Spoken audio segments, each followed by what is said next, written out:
Halo semua, balik lagi ke channel aku, Oci. Dan kali ini aku mau nunjukin ke kalian gimana caranya ngerubah daster. Tahu kan daster? Jadi PJ set atau pajama set. Seperti ini.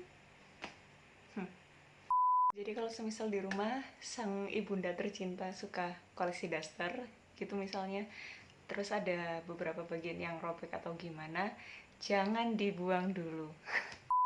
Kita masih bisa manfaatin, salah satunya seperti yang di belakang ini. Nah, kira-kira apa aja yang dibutuhin? Sederhana, satu pastinya bahan dasar, daster. Lalu yang kedua mesin jahit, kalau yang punya, kalau enggak bisa jahit tangan, kalau telaten ya. Terus yang ketiga pasti gunting. 4 kertas koran, itu butuh untuk membuat polanya.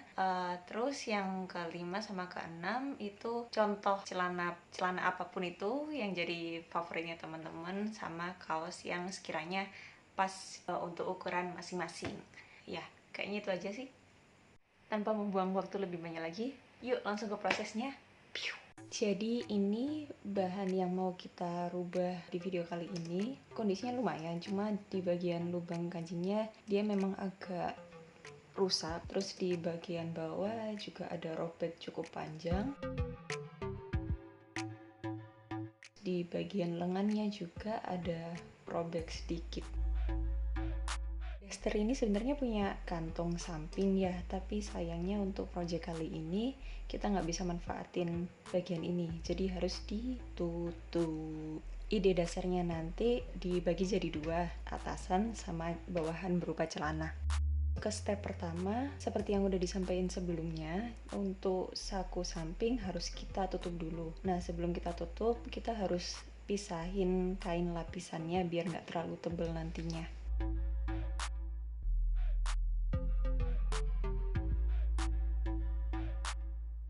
Kurang lebih seperti ini jadinya kalau udah diambil kain pelapis kantongnya.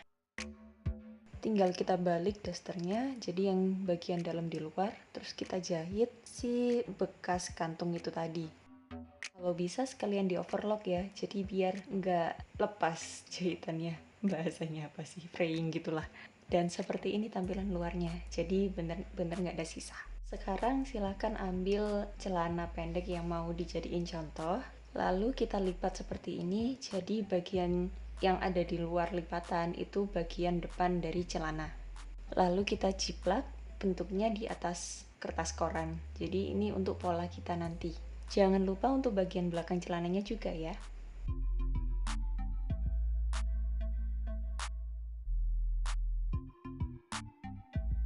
Nah, kalau teman-teman perhatikan di sini kan ada selisih antara celana sama gambar pola yang aku jiplak. Kenapa seperti ini? Teman-teman harus pastiin kalau ban pinggang atau waistband pola celananya itu paling enggak lebarnya sama seperti bagian terlebar dari badan teman-teman. Biar apa? Biar nanti waktu pakai atau lepasnya itu gampang. Lalu untuk ban pinggang atau waistbandnya sendiri, jangan lupa untuk dipanjangkan sekitar 4-5 cm untuk channel elastisnya. Nah, kurang lebih polanya nanti akan jadi seperti ini. Yang ini yang depan, lalu yang ini yang belakang.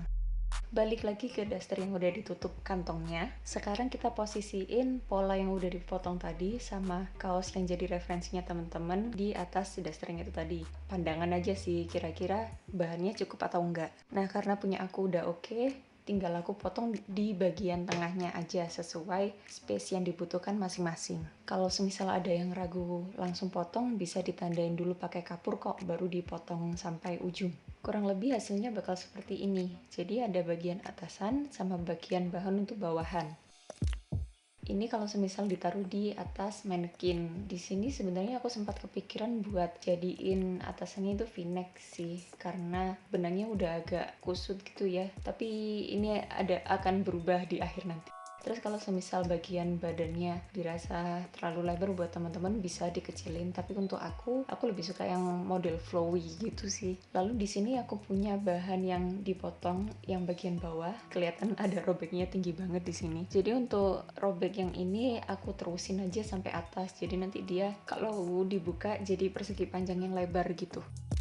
Kalau udah kebuka sempurna, aku balikin lagi, dilipat jadi 2 bagian, terus aku taruh pola yang aku potong di awal di atas kainnya ini tadi. Kalau dari punyaku kelihatan kan bahannya itu kurang panjang untuk memenuhi polanya, tapi jangan khawatir karena selisihnya sedikit, ini masih bisa diakali. Jadi pertama potong dulu yang sekiranya bagian yang cukup di kainnya. Jadi ini di bagian depan, di atas, tapi aku berhenti di bagian hampir belakang. Dari potongan awal bakal ada sisa potongan seperti ini. Nah, ini yang bisa kita manfaatin buat jadi bahan tambahan yang bagian belakang. Caranya gampang, tinggal dibagi 2 sama rata, terus disambung. Satu untuk layer yang atas, satu layer yang bawah. Kalau udah dijahit sempurna, baru kita bisa lanjutin potongan yang pola bagian belakangnya. Terus potong deh. Jadilah seperti ini. Aku sengaja ngambil bagian bawah sebagai celana, itu biar kita bisa manfaatin hem bagian bawah. Ini menghemat waktu banget nanti. Lanjut, pisahin layer 1 sama layer 2, lipat jadi 2, depan ketemu belakang, depan ketemu belakang. Jangan lupa kalau dilipat sisi yang baik di dalam ya. Lalu kita jahit bagian sampingnya. Hasilnya kurang lebih seperti ini. Terus salah satu kita balik lagi, jadi sisi yang bagus di luar, sedangkan yang satu sisi bagusnya masih di dalam. Dan yang sisi bagus di luar kita masukin ke sisi bagus yang di dalam. Oke, itu ribet, pokoknya intinya good side touching gitulah. Jangan lupa pastiin jahitan samping antara bagian 1 sama bagian 2 itu ketemu, biar nanti waktu dijahit akhir itu hasilnya lebih rapi. Terus jahit bagian crotch seamnya. Tampilannya kurang lebih kayak gini kalau udah selesai dijahit. Terus kita pindah ke waistbandnya dengan cara ditekuk 2 kali sekitar 1,5 sentian. Nah, karena aku pakai drawstring nantinya, aku jahit keliling dan nanti bakal bikin 2 lubang di depan.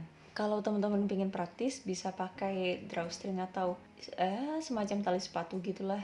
Tapi karena ini aku projectnya no waste atau zero waste project, aku pakai sisa kain kecil-kecil yang nantinya disambung untuk jadi drawstringnya itu tadi. Caranya gampang, tinggal potong ukurannya sama, terus nanti dijahit secara diagonal dan nanti dilipat terus jahit memanjang. Dan waktu jahit memanjang ini saya melakukan kesalahan. Jadi daripada sesat, aku jelasin dulu metode yang seharusnya itu seperti apa. Oke, jadi anggap aja ini bagian pitanya tadi. Untuk melipatnya gini, yang tepi bawa ke tengah, terus yang tepi satunya bawa ke tengah lagi, kurang lebih kayak gini. Nah, bentar susah nih, satu tangan doang.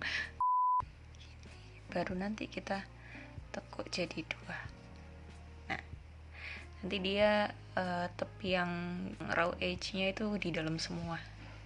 Yang sebelah sini juga gitu. Nanti dijahit. Ini biar kelihatan ya, sengaja nggak aku selesain sampai ujung. Ini kelihatan kan? Jadi yang tepi-tepi dibawa ke tengah, terus dibawa ke lipat lagi, baru dijahit. Ini yang dipakai nanti.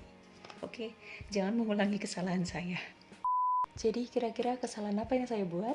Sebelumnya aku lipat sisi baik ketemu sisi baik, terus aku jahit tepiannya dengan harapan nanti bisa aku balik biar jadi satu tali panjang gitu. Tapi kenyataannya karena ini banyak sambungan ya, jadi sering nyangkut gitu waktu dibalik dan nggak memungkinkan karena saking tebelnya. Jadinya terpaksa aku potong-potong lagi, terus jahit lagi, dan ini jahitannya iuh banget sih sebenarnya, bener-bener nggak rapi. Tapi gimana lagi, udah nggak ada bahan. #sedih.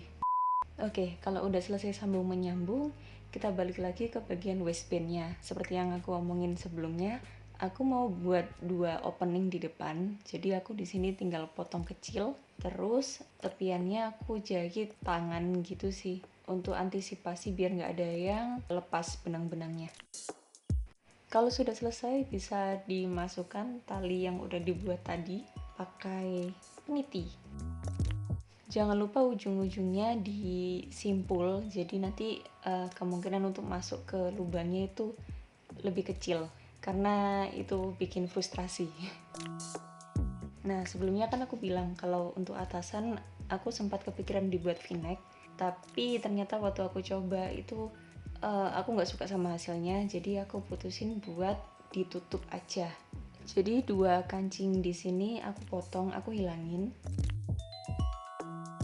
Terus untuk lubang kancingnya juga aku tutup pakai kain sisa, terus aku jahit zigzag bolak-balik gitu. Jadi kayak semi-semi bordir gitu ya, bordir ala-ala sih. Nah, kalau udah aku jahit sampai ke batas yang sekiranya kepalaku masih bisa keluar masuk. Karena masih ada sisa bukaan sedikit, aku pasang sisa tali dari drawstringnya tadi biar bisa aku ikat sendiri. Dan ini hasil akhirnya. Jeng jeng jeng.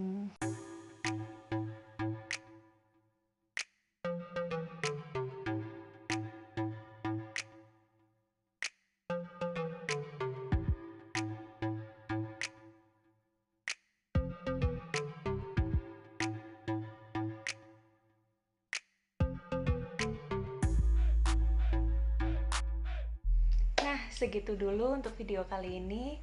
Semoga bermanfaat. Terima kasih udah nonton. Jangan lupa klik like sama subscribe kalau semisal suka sama kontennya. Sampai jumpa di video berikutnya. Bye-bye.